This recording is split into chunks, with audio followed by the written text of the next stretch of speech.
Welcome back to Movie Recaps. Today I will show you a drama film from 2018, titled Lady J. Spoilers ahead. Watch out and take care. In France in 1789, Madame de la Pommeraye is a young widow that doesn't believe in love and thinks married life is not for her. She only believes in friendship, and friendships go sour when you mix them with the pleasures of the flesh. This isn't enough to stop Marquis de Arcus, who wishes to court Pommeraye and is staying in her estate until she accepts to be his. Arcus is a well-known womanizer and Pommeraye knows this, which is why she doesn't believe him when he says she's his actual true love instead of just another passing fling like other lovers from the past. Pommeraye is also visited often by her best friend Lucienne, who brings her all the gossip from the city. Lucienne is worried about Pommeraye because she thinks Arcus is slowly changing into a better man, and Lucienne thinks a man like him will adopt any costume to get what he wants. Pommeraye tells her not to worry, promising she isn't naive. However, the more days she spends with him, the more Pommeraye finds herself enjoying Arcus' company and his philosophical talks. One afternoon, she finally gives in and accepts his advances, thus the two of them become a happy couple living on Pommeraye's estate. When Lucienne visits again, she is nervous about this turn of events, but stays respectful for the sake of her friend's happiness. Pommeraye still wants to know what people are saying about them though, so Lucienne explains people are placing bets on how long it will take them to break up. In other news, Lucienne also tells her about Madame de Jonquières, who has been tricked by a duke into a fake marriage and now she's broke. Both she and her illegitimate teenage daughter had to join a bawdy house to survive. 2 years pass of Pommeraye and Arcus living happily together, although they haven't gotten married yet even if Pommeraye brings the subject up every now and then. One day, Arcus tells Pommeraye that he needs to leave for Paris to take care of some very important business, and Pommeraye doesn't mind because it's only for a few days. However, when Arcus comes back, he tells her about plans to do some big constructions in the city, which will take a big chunk of his time. Since then, Arcus begins neglecting Pommeraye, spending most of his days in Paris, and whenever he comes back, ignoring her in favor of keeping his attention on blueprints and chats with an architect. The next time Lucienne visits and hears about Arcus projects, she once again worries about Pommeraye being stuck with a libertine that doesn't appreciate her. Pommeraye swears everything is fine, but when Lucienne apologizes for doubting her relationship, Pommeraye feels guilty for lying and confesses how Arcus has been neglecting her. Lucienne isn't surprised to hear this because passions always die after a while, but she gives her friend an important piece of advice. If she wants to know the truth, she needs to talk to Arcus. Later, Pommeraye approaches Arcus and tells him that she feels there isn't love or passion between them anymore, expecting Arcus to deny it and tell her they're just going through a rough patch. However, her plan backfires. Arcus confesses he agrees and he's been feeling like that for a while, he just had been scared to bring the subject up. In his opinion, the best course of action would be to go back to being just friends, and Pommeraye agrees with fake determination. But afterward, she cries her heart out while Lucienne comforts her. As days pass, loneliness makes Pommeraye's heart grow bitter, and she decides to get revenge on Arcus with a very cunning plan. Remembering the story Lucienne had told her, Pommeraye sends her servants to pick up Madame de Jonquières and her daughter Mademoiselle de Jonquières, whose beauty is striking and that makes her perfect for the plan.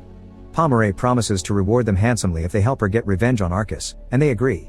The first step is to get the women out of the bawdy house, meaning Pommeraye rents them an apartment to live in. She also gets them fancy clothes to pretend they're still nobles and gives them a few months to adapt before putting the plan into action. When enough time passes, Pommeraye goes out for a walk with Arcus in the park, where the Jonquières women are also walking by while dressed in black like devout Catholics. Pommeraye pretends to be surprised they're there and invites them to walk with them, chatting with the mother while the daughter silently walks next to Arcus, who can't get his eyes off her. The Jonquières soon need to leave for mass, and as soon as they're gone, Arcus asks Pommeraye about them, proving he's bitten the bait. Pommeraye explains the problems they got into after a duke tricked them, but omits the detail about their courtesan work. Arcus can't believe someone as beautiful as the daughter couldn't find a good husband, so Pommeraye tells him they believe honorable modesty is better than marrying for money. This leaves Arcus with a want for the forbidden, and for the next few days, he's obsessed with finding the Jonquières ladies again, going as far as stopping random women in the park and finally ignoring his projects. Desperate, he ends up going to beg Pommeraye for help, asking her to invite the Jonquières for dinner, but Pommeraye pretends she's tried and she's been turned down. Not willing to give up, Arcus confesses that during the walk in the park, he and the Jonquières' daughter share a few looks, making a connection. Pommeraye pretends not to believe him and reminds him devoted Catholics like them will never look at him twice, making Arcus want what he cannot have even more. Later, when Pommeraye shares her plan with Lucienne, she is proud to make fun of Arcus because he comes every day to ask if she's heard anything from the Jonquières. However, Lucienne thinks she's going too far over a heartbreak. Meanwhile, Arcus invites his old lovers to spend his time with them as a distraction, yet he can't bring himself to be with them because his mind can only think of Mademoiselle de Jonquières.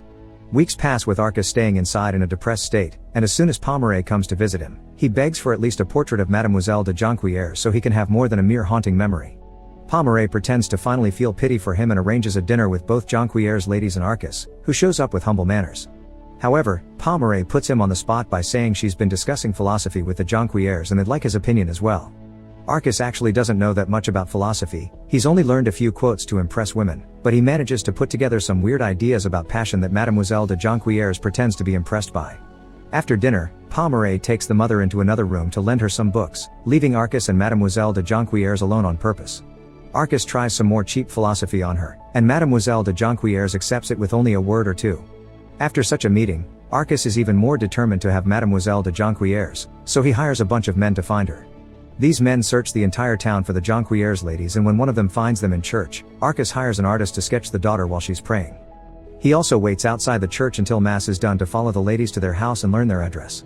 Then, he begins appearing in the area often, pretending to bump into them in the street by accident, but the ladies ignore him every time. Eventually, Arcas decides to pay off the priest, so he'll give Mademoiselle de Jonquières a letter from him under the excuse that she needs an honest man to protect her from the devil's temptations. When the ladies get the letter, they take it to Pomeray, who gets upset when she reads those heartfelt love declarations and throws the letter away. At least the plan is going well, and she orders the ladies to keep going to church, telling the priest the mother burned the letter without reading it. When hearing about this, Arcas gets even more desperate and asks Pomeray for help again, but she says no, reminding her that he can't have Mademoiselle de Jonquières just to fan the flames. Arcas decides to pay the ladies a visit in order to apologize for the inappropriate letter and give them 2 gifts, an envelope with money and a diamond necklace. Madame de Jonquières wants to accept the necklace since it could save her and her daughter's financial situation. But when she shows it to Pomeray, she orders her to turn it down because they can still get more out of this. She also makes Madame de Jonquières write a letter that Pomeray later gives Arcas and the ladies' names, telling him they had been very offended by his gesture and pretending to be mad at him for stalking them. Arcas begs for forgiveness on his knees, but Pomeray refuses to help him again, thus Arcas decides to try with a bigger gift. The next time he visits the Jonquières, he brings even more money, the promise of 2 houses, and an entire set of diamonds. Madame de Jonquières is in tears when she brings all this to Pomeray, begging to be allowed to accept such amazing gifts, but Pomeray just makes her write another rejection letter. She swears there's a bigger reward to catch and they need to be patient, although Madame de Jonquières can't understand how the offerings can get any better. After giving Arcas the letter, which breaks his heart, Pomeray meets with Lucienne, who thinks Pomeray is starting to push Arcas into madness. However, Pomeray thinks she isn't quite done yet. 3 weeks later, a desperate Arcas approaches Pomeray to tell her he's willing to marry Mademoiselle de Jonquières if that's what it takes, and he needs Pomeray to help him with the negotiations. Pomeray pretends to show concern for him since he's never shown interest in marriage, but Arcas is determined.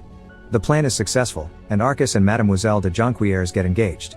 The mother is incredibly happy, thinking Pomeray was right, waiting did give them the biggest reward. The daughter, however, isn't comfortable with the idea of marrying a tricked man that doesn't know her full past. She can't get out of this plan without getting in trouble though, and the wedding goes without a hitch. After the ceremony, the mother gives Mademoiselle de Jonquières a little bottle of blood to put on the sheets, so Arcas believes this to be his wife's first time. Such a simple gesture makes the daughter cry, thinking this may be a punishment from God for having pretended they were his followers and entering church after having worked as courtesans. However, during their wedding night, Arcas notices how tense Mademoiselle de Jonquières is. Thinking she is afraid of having her first time, he promises to wait patiently until she's ready for him. Sometime later, Pomeray invites Arcas and the Jonquières to go for a ride, but instead of taking the carriage through the park as promised, they go to the local bawdy house. There, Pomeray reveals to Arcas the truth: his wife and mother-in-law had worked as courtesans in this place. The mother has a breakdown, but Mademoiselle de Jonquières is tired of lying and tells Arcas that it's all true.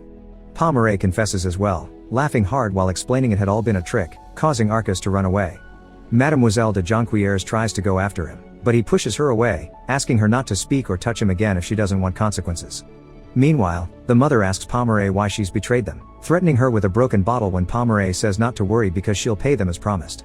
She doesn't understand that she's ruined 2 ladies' reputations, and now they'll never be able to return to noble life again. When night falls, Arcas walks the city streets while having to endure other lords' and ladies' mockery over Pomeray's trick. When he returns home, he finds lots of people at the door. It turns out they found his wife in the river, where she jumped to end things, thus they rescued her and brought her over. Arcas gives them some money as a reward to get rid of them, then looks at Mademoiselle de Jonquières, deciding to leave her on the entrance floor and go on with his life. She's still the lord's wife though, and the servants bring her inside.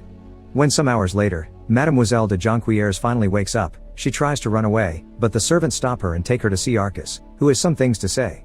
His honor doesn't allow him to ignore his family, even if they've brought him shame, which means he'll allow them to keep his name and give them a house away from this mansion. He takes back all the bad things he said about Mademoiselle de Jonquières because he's had time to calm down, and now he understands she's just a pawn in an evil woman's trick, so he wants her to have freedom. However, Mademoiselle de Jonquières asks for at least the darkest corner in the house that a wife could have in order to redeem herself and show him how much she hated lying to him. Arcas can tell how honest she's being and forgives her for everything before accepting to keep her as his wife. Some days later, Lucien is in the city when he sees Arcas and Mademoiselle de Jonquières going away on a trip. Arcas explains to her that they're leaving to the countryside until all the gossip dies down, and in return, Lucien swears she hadn't been involved in Pomeret's tricks. Arcas believes her because he knows what his ex is like and asks Lucien to tell Pomeret that is grateful for those tricks because they've introduced him to his beloved wife. Afterward, Lucien visits Pomeret and tells her about the latest stories of the city, including having bumped into Arcas. However, she doesn't pass on the message and lies, saying she saw him alone. Pomeret believes her and says that even if Arcas hadn't been alone, she wouldn't have cared because she's at peace, but the pain on her features shows how she's lying as well. Make sure to subscribe and turn on notifications so you can watch more videos like this. Thanks for watching.